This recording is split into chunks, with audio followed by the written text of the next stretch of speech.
राजस्थान की पावन धरती, जहां रेत की हर कण में इतिहास की गूंज सुनाई देती है, उसी भूमि पर स्थित है एक ऐसा मंदिर जो ना केवल आस्था का केंद्र है, बल्कि रहस्यों और चमत्कारों का भंडार भी है। सीकर जिले में स्थित खाटू श्याम मंदिर। आपने खाटू श्याम के नाम के बारे में अवश्य सुना होगा। उन्हें हारे का सहारा कहा जाता है और 3 बाणधारी के रूप में पूजा जाता है। पर क्या आप जानते हैं कि ये मंदिर, जो प्रतिवर्ष लाखों श्रद्धालुओं को अपनी ओर आकर्षित करता है, केवल भक्ति का स्थल नहीं, बल्कि एक रहस्यमय कहानी का जीवंत प्रमाण भी है। ये वही स्थान है जहां एक राक्षस जाति का प्राणी भगवान की उपाधि तक पहुंच गया। एक ऐसी कथा जो आपके रोंगटे खड़े कर देगी। आज हम आपको खाटू श्याम मंदिर की एक ऐसी अनसुनी यात्रा पर ले जाने वाले हैं, जहां हर कदम पर एक चमत्कार, हर दीवार पर एक कथा और हर कोने में एक रहस्य छिपा हुआ है। शायद आपने ये नहीं सुना होगा कि खाटू श्याम मंदिर की नींव एक ऐसी कहानी पर टिकी है जो महाभारत काल से जुड़ी हुई है। ये मंदिर केवल पत्थरों से बनी एक रचना नहीं, बल्कि ये भीष्म पितामह के वचन, एक वीर योद्धा की आत्मत्याग और श्री कृष्ण के आशीर्वाद का साक्षात प्रतीक है। लेकिन ये मंदिर केवल इस पौराणिक कथा से ही अद्भुत नहीं बनता। इसकी भव्यता और रहस्यमय घटनाएं इसे और अधिक अलौकिक बनाती हैं। मंदिर के गर्भगृह में स्थापित श्याम बाबा की प्रतिमा एक ऐसे कुएं से प्राप्त हुई थी जिसे आज श्याम कुंड कहा जाता है। इस कुंड के जल को अमृत तुल्य माना जाता है और मान्यता है कि इसका स्पर्श मात्र भी व्यक्ति के समस्त पापों को नाश कर देता है। लेकिन इस कुंड में पानी कहां से आता है, इसके बारे में कोई नहीं जानता। मंदिर में एक और अद्भुत परंपरा निभाई जाती है। यहाँ पर एक खास तरह का निशान चढ़ाया जाता है। ये कोई साधारण प्रतीक नहीं, बल्कि श्रद्धा, नियम और संयम का प्रतीक है। कहा जाता है कि जो भी भक्त ये निशान पूरे नियम और भक्ति भाव से चढ़ाता है, उसकी हर मनोकामना पूर्ण होती है। यहाँ तक कि कई भक्तों के अनुभव इस बात की गवाही देते हैं कि जिन इच्छाओं को उन्होंने वर्षों तक मन में संजोया, वे खाटू श्याम के दरबार में निशान चढ़ाने के बाद पूर्ण हुई। परंतु सवाल ये उठता है कि ये मात्र विश्वास है या इसके पीछे भी कोई अज्ञात शक्ति है। खाटू श्याम मंदिर का सबसे चौंकाने वाला रहस्य एक शिवलिंग से जुड़ा है, जो मंदिर से कुछ दूरी पर स्थित है।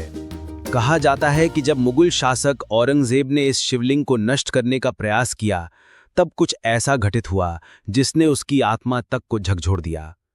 इतना ही नहीं, खाटू श्याम के दर्शन के दौरान एक अद्भुत दृश्य देखने को मिलता है। बाबा के दरबार में हजारों की संख्या में आने वाले श्रद्धालु अक्सर कहते हैं कि उन्होंने वहां कुछ ऐसा महसूस किया जिसे शब्दों में बयान नहीं किया जा सकता। कोई कहता है कि बाबा ने उसे स्वप्न में दर्शन दिए, तो कोई बताता है कि उसने वहां अपने जीवन की सबसे कठिन समस्या का हल पाया। और इन सब अनुभवों में एक बात समान है, एक रहस्यमयी शक्ति जो खाटू श्याम मंदिर को केवल एक तीर्थ स्थल नहीं, बल्कि एक अलौकिक अनुभव बना देती है। इस मंदिर की शक्तियों की गूंज केवल भारत में ही नहीं, विदेशों तक फैली है। अमेरिका, इंग्लैंड और ऑस्ट्रेलिया जैसे देशों में बसे भक्त भी प्रतिवर्ष खाटू श्याम जी की निशान यात्रा में भाग लेने भारत आते हैं। ये भक्ति की वो डोर है जो ना जाति देखती है, ना धर्म, ना देश। यहाँ सिर्फ एक चीज की आवश्यकता है, श्रद्धा। तो क्या आप तैयार हैं इस मंदिर के उन रहस्यों से पर्दा उठाने के लिए जो सदियों से छिपे हैं? यदि हाँ, तो जुड़िए हमारे साथ इस खास डॉक्यूमेंट्री वीडियो में, जहां हम आपको लेकर चलेंगे खाटू श्याम मंदिर की उन गलियों में, जहां इतिहास, रहस्य और भक्ति एक साथ मिलते हैं। ये केवल एक यात्रा नहीं होगी, ये आपके विश्वास को एक नई दिशा देने वाली अनुभव यात्रा होगी। क्योंकि ये केवल एक मंदिर नहीं, एक चमत्कार है, खाटू श्याम का चमत्कार। चलिए अब बिना किसी देरी के आज की इस रहस्यमयी और दिलचस्प डॉक्यूमेंट्री को शुरू करते हैं। दोस्तों, खाटू श्याम जी को भगवान श्री कृष्ण के कलयुगी अवतार के रूप में जाना जाता है। राजस्थान के सीकर जिले में स्थित श्याम बाबा के भव्य मंदिर में दर्शन के लिए हर दिन लाखों भक्त पहुंचते हैं। मान्यता है कि श्याम बाबा सभी की मनोकामनाएं पूरी करते हैं और फर्श से अर्श तक पहुंचा सकते हैं। बाबा खाटू श्याम का संबंध महाभारत काल से माना जाता है। ये पांडुपुत्र भीम के पौत्र थे। पौराणिक कथा के अनुसार खाटू श्याम की अपार शक्ति और क्षमता से प्रभावित होकर श्री कृष्ण ने इन्हें कलयुग में अपने नाम से पूजे जाने का वरदान दिया था। लेकिन ये वरदान किस स्थिति में दिया गया है, इसके बारे में शायद ही आप जानते होंगे। हारे का सहारा खाटू श्याम हमारा, ये तो आपने अक्सर ही सुना होगा। लेकिन हारे का सहारा बनने के पीछे की कहानी से शायद ही आप परिचित होंगे। इन सभी सवालों के जवाब मिलेंगे आपको महाभारत की उस कथा में जो आपने नहीं सुनी होगी। तो आइए जानते हैं खाटू श्याम जी की इस पवित्र कथा के बारे में। दोस्तों, इस कथा की शुरुआत होती है एक भयानक षड्यंत्र से जो दुर्योधन ने पांचों पांडवों को मारने के लिए रचा था। जैसा कि आप सभी जानते हैं कि महाभारत में कौरवों और पांडवों का युद्ध दर्शाया गया है। दुर्योधन हमेशा से ही पांडवों को पसंद नहीं करता था, जिसकी वजह से उसके अंदर पांडवों के प्रति इतनी ज्यादा घृणा थी कि वह उन्हें किसी भी कीमत पर मारना ही चाहता था। जब भीष्म पितामह ने धृतराष्ट्र से युधिष्ठिर का राज्याभिषेक कर देने के लिए कहा, तब दुर्योधन ने पिता धृतराष्ट्र से कहा, पिताजी, यदि एक बार युधिष्ठिर को राज सिंहासन प्राप्त हो गया तो ये राज्य सदा के लिए पांडवों के वंश का हो जाएगा और हम कौरवों को उनका सेवक बनकर रहना पड़ेगा। इस पर धृतराष्ट्र बोले, वत्स दुर्योधन, युधिष्ठिर हमारे कुल की संतानों में सबसे बड़ा है, इसलिए इस राज्य पर उसी का अधिकार है। फिर भी भीष्म तथा प्रजाजन भी उसी को राजा बनाना चाहते हैं। हम इस विषय में कुछ भी नहीं कर सकते। तुम पांडवों के रुकने का प्रबंध करो। धृतराष्ट्र के वचनों को सुनकर दुर्योधन ने कहा, ठीक है पिताजी, मैंने इसका प्रबंध कर लिया है। बस आप किसी तरह पांडवों को वाराणावत भेज दें। दुर्योधन ने वाराणावत में पांडवों के निवास के लिए पुरोचन नामक शिल्पी से एक भवन का निर्माण करवाया था, जो कि लाख, चर्बी, सूखी घास, मूंज जैसे अत्यंत ज्वलनशील पदार्थों से बना था। दुर्योधन ने पांडवों को उस भवन में जला डालने का षड्यंत्र रचा था। धृतराष्ट्र के कहने पर युधिष्ठिर अपनी माता तथा भाइयों के साथ वाराणावत जाने के लिए निकल पड़े। दुर्योधन के षड्यंत्र के बारे में जब विदुर को पता चला तो वे तुरंत ही वाराणावत जाते हुए पांडवों से मार्ग में मिले और उन्होंने दुर्योधन के षड्यंत्र के बारे में बताया। फिर उन्होंने कहा कि तुम लोग भवन के अंदर से वन तक पहुंचने के लिए एक सुरंग अवश्य बनवा लेना, जिससे कि आग लगने पर तुम लोग अपनी रक्षा कर सको। मैं सुरंग बनाने वाला कारीगर चुपके से तुम लोगों के पास भेज रहा हूं। जिस दिन पुरोचन ने आग प्रज्वलित करने की योजना बनाई थी, उसी दिन पांडवों ने गांव के ब्राह्मणों और गरीबों को भोजन के लिए आमंत्रित किया। रात में पुरोचन के सोने पर भीम ने उसके कमरे में आग लगाई। धीरे धीरे आग चारों ओर लग गई। लाक्षागृह में पुरोचन तथा अपने बेटों के साथ भीलनी जलकर मर गई। लाक्षागृह के भस्म होने का समाचार जब हस्तिनापुर पहुंचा तो पांडवों को मरा समझकर वहां की प्रजा अत्यंत दुखी हुई। दुर्योधन और धृतराष्ट्र सहित सभी कौरवों ने भी शोक मनाने का दिखावा किया और अंत में उन्होंने पुरोचन, भीलनी और उसके बेटों को पांडवों का शव समझकर अंत्येष्टि करवा दी। लाक्षागृह की सुरंग से निकलकर पांडव जिन हिंडनी नदी किनारे पहुंच गए थे, जहां पर विदुर द्वारा भेजी गई एक नौका में सवार होकर वे नदी के उस पार पहुंच गए। नदी पार पहुंचने के बाद वो सभी एक जंगल में पहुंचे। वहीं पर हिड्डिम नाम का राक्षस अपनी बहन हिडिंबा के साथ रहता था। हिड्डिम हिडिंबा पर अपना जोर चलाता था और उससे मानवों का मांस लाने के लिए कहता था। मजबूरी में हिडिंबा को भी ऐसा करना ही पड़ता था। रात के समय जब सभी पांडव सो रहे थे तो उनमें से भीम सभी का पहरा दे रहे थे। जब हिडिंबा अपने भाई हिड्डिम के आदेश पर पांडवों को मारने के लिए गई, तभी उसकी नजर भीम पर गई और वो भीम को देखकर मोहित हो गई और उनसे प्रेम करने लगी। भीम को मोहित करने के लिए हिडिंबा ने सुंदर अप्सरा का रूप धारण किया और भीम के पास गई। लेकिन इसी बीच हिडिंबा का भाई हिड्डिम वहां आ गया, जो पांडवों को मारकर उनका मांस खाना चाहता था। उसने भीम पर हमला कर दिया, जिससे भीम और हिड्डिम के बीच युद्ध छिड़ गया। इस युद्ध में भीमसेन की विजय हुई और हिड्डिम मारा गया। इसके बाद हिडिंबा अपने असली रूप में आई और उसने भीम के सामने विवाह का प्रस्ताव रखा। लेकिन भीम ने यह कहकर विवाह से इनकार कर दिया कि तुम राक्षस कुल की हो। इसके बाद हिडिंबा माता कुंती के पास गई, उनसे भीम और अपने विवाह की बात कहने लगी। तब कुंती विवाह के लिए तो मान गई, लेकिन उन्होंने हिडिंबा के सामने एक शर्त भी रख दी। शर्त के अनुसार भीम हिडिंबा के साथ केवल तब तक ही रहेगा जब तक कि उन्हें संतान की प्राप्ति नहीं हो जाती। हिडिंबा भीम के साथ विवाह करना चाहती थी, इसलिए वो इस शर्त को मान गई। इसके बाद दोनों का गंधर्व विवाह हुआ और वो जंगल में साथ रहने लगे। कुछ समय बाद हिडिंबा और भीम का एक पुत्र भी हुआ, जिसका नाम घटोत्कच रखा गया। समय बीता और घटोत्कच का विवाह दैत्य राज मोरा की बेटी अहिलावती के साथ हुआ, जिन्हें मौरवी और कामकांतिका के नाम से भी जाना जाता है। घटोत्कच और अहिलावती के 2 पुत्र हुए। घटोत्कच के एक पुत्र का नाम बर्बरीक और दूसरे का नाम अंजन पर्वा रखा गया। बर्बरीक ने शस्त्र, शास्त्र और अन्य सभी ज्ञान अपनी मां अहिलावती का आशीर्वाद लेकर प्राप्त किए। उन्होंने ही बर्बरीक को भगवान शिव की तपस्या करने के लिए प्रेरित किया, जिसके बाद भगवान शिव ने बर्बरीक से प्रसन्न होकर उन्हें 3 अभेद्य बाण दिए, जो कि पूरी सेना का विनाश कर वापस तरकश में आ सकते हैं। समय बीता और जब कौरव और पांडवों के बीच युद्ध होना था, तब बर्बरीक ने युद्ध में भाग लेने का निर्णय लिया। अब वैसे तो देखा जाए बर्बरीक को पांडवों की तरफ से ही लड़ना था, लेकिन इसी बीच उनका एक वचन था जो उन्होंने अपनी मां से लिया था कि वे हमेशा हारे की तरफ से ही लड़ेंगे। उनका ये वचन ही आगे चलकर हारे का सहारा नाम की नींव बना। भगवान श्री कृष्ण युद्ध का परिणाम जानते थे और उन्हें डर था कि कहीं पांडवों के लिए उल्टा ना पड़ जाए। अतः उन्होंने ब्राह्मण का वेश धारण कर बर्बरीक का मार्ग रोककर उनसे पूछा कि आप कहाँ प्रस्थान कर रहे हैं। बर्बरीक ने अपना ध्येय बताया कि वे कुरुक्षेत्र जाकर अपना कर्तव्य निर्वाह करेंगे, और इस पर ब्राह्मण रूप में श्री कृष्ण ने उन्हें अपना कौशल दिखाने को कहा। बर्बरीक ने एक ही तीर से पेड़ के सभी पत्तों को भेद दिया, सिवाय एक पत्ते के जो श्री कृष्ण ने अपने पैरों के नीचे दबा दिया था। बर्बरीक ने ब्राह्मण रूपी श्री कृष्ण से प्रार्थना की कि वो अपना पैर पत्ते के ऊपर से हटाए, वरना आपका पैर घायल हो सकता है। श्री कृष्ण ने अपना पैर हटा लिया। वह बर्बरीक से एक वरदान मांगा। बर्बरीक ने कहा, हे यजमान, आप जो चाहे मांग सकते हैं, मैं वचन का पूर्ण पालन करूंगा। ब्राह्मण रूपी श्री कृष्ण ने शीश दान मांगा। ये सुनकर बर्बरीक तनिक भी विचलित नहीं हुए, परंतु उन्होंने श्री कृष्ण को अपने वास्तविक रूप में दर्शन देने की बात की, क्योंकि कोई भी साधारण व्यक्ति ये दान नहीं मांग सकता।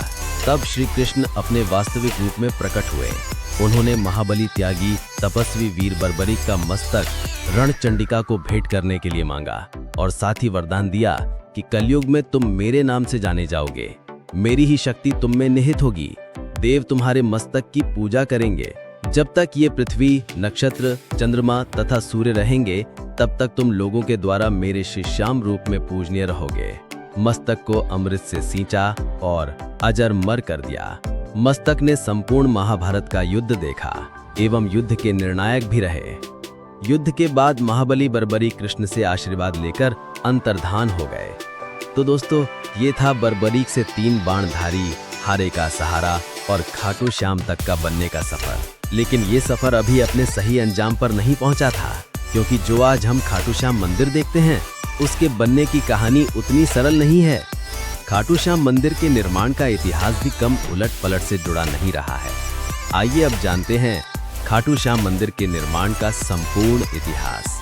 वीडियो में आगे बढ़ने से पहले आपसे एक निवेदन है कि यदि अभी तक आपको ये वीडियो पसंद आ रहा है तो इसे एक लाइक और कमेंट में जय श्री खाटू श्याम जरूर से लिखें।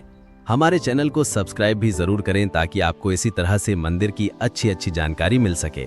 अब चलिए अपनी इस वीडियो की ओर आगे बढ़ते हैं।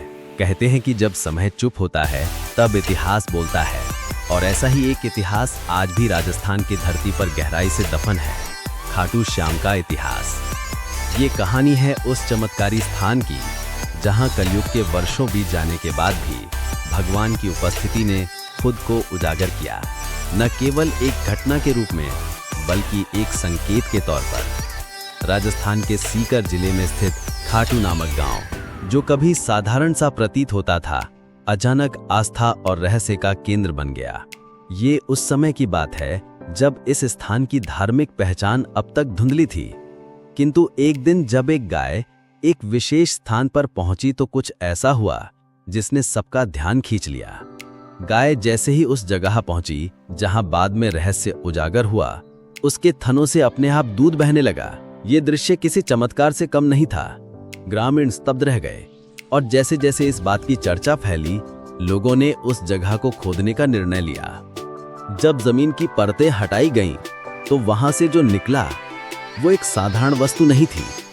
वहां दबा हुआ था एक सिर, एक दिव्य मुखाकृति जिसने युगों से खुद को इस धरती के भीतर छुपा रखा था। इस रहस्यमय सिर को ग्रामीणों ने श्रद्धा से उठाया और एक ब्राह्मण को सौंप दिया। ब्राह्मण ने कई दिनों तक उसकी विधिवत पूजा की, ये जानने की प्रतीक्षा करते हुए कि अब आगे क्या करना है। लेकिन जिस उत्तर की उसे प्रतीक्षा थी वो एक दिव्य स्वप्न के रूप में खाटू के तत्कालीन राजा रूप सिंह चौहान को प्राप्त हुआ। स्वप्न में उन्हें आदेश मिला कि इस सिर के लिए एक मंदिर का निर्माण किया जाए, जहां इसे विधिपूर्वक स्थापित किया जाए। राजा ने इस दिव्य आज्ञा का पालन किया और सन 1027 ईस्वी में फाल्गुन शुक्ल एकादशी के दिन उस पवित्र मूर्ति को स्थापित कर एक भव्य मंदिर का निर्माण करवाया गया। समय बीतता गया और वर्षों बाद 1720 ईस्वी में मारवाड़ के तत्कालीन शासक के निर्देश पर दीवान अभय सिंह नामक एक प्रतिष्ठित रईस ने इस प्राचीन मंदिर का जीर्णोद्धार करवाया। यहीं से खाटू श्याम मंदिर ने अपनी वर्तमान भव्यता प्राप्त की। जो मूर्ति गर्भगृह में विराजमान है वह अत्यंत दुर्लभ पत्थर से निर्मित है और आज भी उसी अलौकिकता के साथ पूजनीय है। खाटू श्याम आज न केवल राजस्थान बल्कि पूरे भारत में लाखों परिवारों के कुल देवता है। गुजरात के अहमदाबाद के पास लांभा गांव में स्थित खाटू श्याम का एक और मंदिर इस बात का प्रमाण है कि बाबा का आशीर्वाद हर दिशा में फैला है। यहाँ श्रद्धालु अपने नवजात शिशुओं को बाबा का आशीर्वाद दिलाने लाते हैं, क्योंकि यहाँ बाबा को बलिया देव के रूप में भी पूजा जाता है। मंदिर की वास्तुकला, उसकी हर ईंट, हर पत्थर में भक्ति की भाषा बोलती है। चूने के मुर्तार, सफेद संगमरमर और पारंपरिक टाइलों का सुंदर संगम इस संरचना को कलात्मक बनाता है। गर्भगृह के शटर चांदी की परतों से सजे हैं और मुख्य प्रार्थना कक्ष, जिसे जगमोहन कहा जाता है, वहाँ की दीवारें पौराणिक चित्रों से भरपूर है। हर चित्र एक कथा, हर रंग एक आस्था। मंदिर के मुख्य द्वार से प्रवेश करते ही सामने एक विशाल खुला प्रांगण दिखाई देता है, जहाँ श्रद्धालु बाबा के दर्शन के लिए पंक्तिबद्ध होते हैं। प्रांगण से कुछ दूरी पर स्थित है श्याम बगीची, एक सुंदर पुष्प वाटिका, जहाँ से केवल चुने हुए पुष्प ही देवता को अर्पित किए जाते हैं। इसी बगीचे में बाबा के एक महान भक्त आलू सिंह की समाधि भी स्थित है, जो आज भी श्रद्धालुओं के लिए प्रेरणा का स्रोत है। परंतु इस पवित्र स्थान का सबसे रहस्यमय स्थल है श्याम कुंड, एक पवित्र जलाशय जहां से कभी बाबा श्याम का शीश प्राप्त हुआ था। श्रद्धालुओं की मान्यता है कि इस कुंड में स्नान करने से सारे पाप धुल जाते हैं और व्यक्ति को जीवन में परम शांति प्राप्त होती है। लोग सच्चे मन से डुबकी लगाते हैं और बाबा से अपने जीवन के कष्टों से मुक्ति की प्रार्थना करते हैं। कहा जाता है कि इस कुंड में पानी सीधा पाताल लोक से आता है, और यह सच भी लगता है, क्योंकि देखने पर आपको इसके आसपास कोई ऐसा सोर्स नजर भी नहीं आता है। इस कुंड की यह बात इसे और भी ज्यादा शक्तिशाली और रहस्यमयी बना देती है। मुख्य मंदिर से दक्षिण पूर्व दिशा में स्थित है गोपीनाथ मंदिर और इसके समीप ही स्थित है गौरी शंकर मंदिर, एक और दिव्य स्थल जिसकी कहानी दिल दहला देने वाली है। कहा जाता है कि जब औरंगजेब की सेना इस मंदिर को नष्ट करने पहुंची तो उन्होंने शिवलिंग पर भालों से प्रहार किया, पर जैसे ही उनके भाले शिवलिंग से टकराए वहां से रक्त के फवारे फूट पड़े। ये दृश्य इतना भयावह और चमत्कारिक था कि सैनिक तुरंत डरकर वहां से भाग निकले, और आज भी उस शिवलिंग पर वो घाव, भाले का निशान स्पष्ट रूप से देखा जा सकता है, जैसे भगवान ने स्वयं अपनी रक्षा की हो। खाटू श्याम जी का ये पावन मंदिर राजस्थान की राजधानी जयपुर से लगभग 80 किलोमीटर दूर स्थित है, और यहाँ पहुँचने के लिए श्रद्धालुओं को रिंग्स के मार्ग से होकर जाने की सलाह दी जाती है। ये यात्रा केवल एक धार्मिक यात्रा नहीं, बल्कि एक आत्मिक अनुभव होती है, जहाँ आस्था, इतिहास और चमत्कार एक साथ चलते हैं। हर साल लाखों भक्त यहाँ पहुँचते हैं, कोई आशीर्वाद पाने के लिए, कोई चमत्कार देखने के लिए और कोई अपनी श्रद्धा की अग्नि परीक्षा देने के लिए। और जब आप इस पवित्र धाम की भूमि पर कदम रखते हैं तो ऐसा लगता है मानो समय ठहर गया हो और भगवान स्वयं इस धरती पर विराजमान है। तो दोस्तों, ये था खाटू श्याम जी मंदिर के निर्माण का संपूर्ण इतिहास। आइए अब आपको बताते हैं उस खास निशान के बारे में जो बड़े ही भक्ति भाव से श्री खाटू श्याम मंदिर में चढ़ाया जाता है। यदि अभी तक आपको ये वीडियो पसंद आ रही है तो कमेंट में जय श्री खाटू श्याम जी जरूर लिखें। खाटू नगरी की रज में कुछ ऐसा सम्मोहन है कि एक बार जो यहाँ आ जाता है उसका हृदय यहीं अटक जाता है। और इस अद्भुत नगरी की सबसे पावन परंपराओं में से एक है बाबा श्याम के दरबार में निशान चढ़ाने की परंपरा। ये कोई साधारण रस्म नहीं, बल्कि श्रद्धा, समर्पण और विश्वास का प्रतीक है। जब भक्त बाबा श्याम के चरणों में अपनी मन्नत लेकर आते हैं तो सिर झुकाकर केवल प्रार्थना ही नहीं करते, बल्कि एक वादा भी करते हैं, हे लगदातार, हारे का सहारा, जब मेरी मुराद पूरी होगी तब मैं आपके दरबार में निशान लेकर पुनः लौटूंगा। लेकिन कई ऐसे श्रद्धालु भी होते हैं जिनका विश्वास इतना अडिग होता है कि वे अपनी मन्नत पूरी होने से पहले ही बाबा को निशान समर्पित कर देते हैं। उनके लिए ये यात्रा भरोसे की यात्रा होती है, जहां वे पहले बाबा पर विश्वास करते हैं और फिर फल की प्रतीक्षा करते हैं। ये परंपरा केवल आज की नहीं, सदियों पुरानी है। खाटू श्याम जी को चढ़ाया जाने वाला ये निशान, जिसे ध्वज भी कहा जाता है, एक अत्यंत पवित्र और भावनात्मक प्रतीक है, जो बाबा के बलिदान और विजय का प्रतिनिधित्व करता है। सनातन धर्म में ध्वज को सदैव विजय का प्रतीक माना गया है, और खाटू श्याम का ये ध्वज केवल कपड़े का एक टुकड़ा नहीं, बल्कि उनकी अमरता, उनके त्याग और उनके अपार प्रेम का प्रतीक है। ये हमें उस दिव्य क्षण की याद दिलाता है जब भगवान श्री कृष्ण के आदेश पर युद्ध की विजय के लिए श्याम बाबा ने पूर्व में जिन्हें बर्बरी कहा जाता था, ने अपना शीश दान कर दिया था। उन्होंने अपना बलिदान धर्म की रक्षा और अधर्म के विनाश के लिए दिया, और युद्ध का श्रेय भी स्वयं नहीं लिया, बल्कि श्री कृष्ण को समर्पित कर दिया। इसलिए जब भक्त खाटू श्याम को ध्वज अर्पित करते हैं, तो ये केवल मन्नत की पूर्ति का आभार नहीं होता, बल्कि उस दिव्य बलिदान की स्मृति भी होती है। निशान के रंग केसरिया, नारंगी और लाल त्याग, शक्ति और भक्ति का प्रतिनिधित्व करते हैं।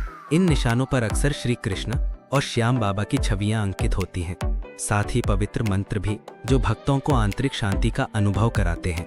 कई निशानों पर मोर पंख और नारियल भी सजाए जाते हैं, जो पवित्रता और सौभाग्य का प्रतीक माने जाते हैं। ऐसा माना जाता है कि सच्चे मन से चढ़ाया गया निशान बाबा को अर्पित की गई एक आत्मा की पुकार होती है, जिसे वे कभी अनसुना नहीं करते। कहते हैं कि इस निशान के साथ जब भक्त खाटू श्याम की नगरी में प्रवेश करते हैं, तो हर कष्ट दूर हो जाता है, हर दुआ स्वीकार हो जाती है, और जीवन में सब ओर मंगल ही मंगल छा जाता है। इस ध्वज को चढ़ाने से पहले विशेष पूजा अर्चना की जाती है। भक्त कई दिनों तक उपवास रखते हैं, नियमों का पालन करते हैं, और फिर उस निशान को अपने हाथों में लेकर पद यात्रा प्रारंभ करते हैं। इस यात्रा को निशान यात्रा कहा जाता है, और ये एक भक्ति की पराकाष्ठा होती है। जब भक्त नंगे पांव हाथों में ध्वज लिए रिंग से खाटू धाम तक की 18 किलोमीटर लंबी यात्रा करते हैं, तो हर कदम उनके श्रद्धा के ताप से तपता है। रास्ते में भजन, कीर्तन और श्याम नाम की जय के जयकारे गूंजते हैं, जो वातावरण को अलौकिक बना देते हैं। वर्तमान समय में भक्त न केवल कपड़े के, बल्कि सोने और चांदी से बने निशान भी बाबा को अर्पित करते हैं। लेकिन सच्ची भक्ति का मूल्य धातु में नहीं, भाव में होता है। चाहे वह ध्वज साधारण हो या बहुमूल्य, अगर उसमें श्रद्धा है तो बाबा उसे सहज ही स्वीकार करते हैं। निशान यात्रा विशेष रूप से फाल्गुन मास में आयोजित होने वाले लाखों भक्तों के भीड़ वाले लक्की मेले में चरम पर होती है। इस समय खाटू नगरी भक्तों से खचाखच भरी होती है। हर दिशा से आते हुए निशान, हर स्वर में गूंजता हुआ श्याम नाम, और हर हृदय में एक ही विश्वास, बाबा सबकी सुनते हैं, बाबा सबका सहारा है। ये परंपरा केवल एक धार्मिक रस्म नहीं, बल्कि श्रद्धा की जीवित परिभाषा है। निशान चढ़ाने वाले हर भक्त की आंखों में आभार होता है, और उनके कदमों में समर्पण। जब वे बाबा की मूर्ति के सामने खड़े होकर वो ध्वज अर्पित करते हैं, तो वो क्षण ऐसा होता है मानो आत्मा ने ईश्वर से साक्षात्कार कर लिया हो। वहां ना कोई भाषा बोलती है, ना कोई शब्द चाहिए होते हैं, बस एक मौन होता है जिसमें केवल भक्ति की ध्वनि होती है। इसलिए जब अगली बार आप खाटू श्याम जी के दर्शन के लिए जाएं और मन में कोई मन्नत हो या केवल आभार प्रकट करना हो, तो एक निशान लेकर जाएं। वो ध्वज आपके विश्वास का संदेश बनकर बाबा के चरणों तक पहुंचेगा, और जैसे हजारों वर्षों से होता आया है, वैसे ही वह आज भी आपकी पुकार को सुने बिना नहीं रहेंगे। तो दोस्तों, ये था खाटू श्याम मंदिर का संपूर्ण इतिहास और रहस्य।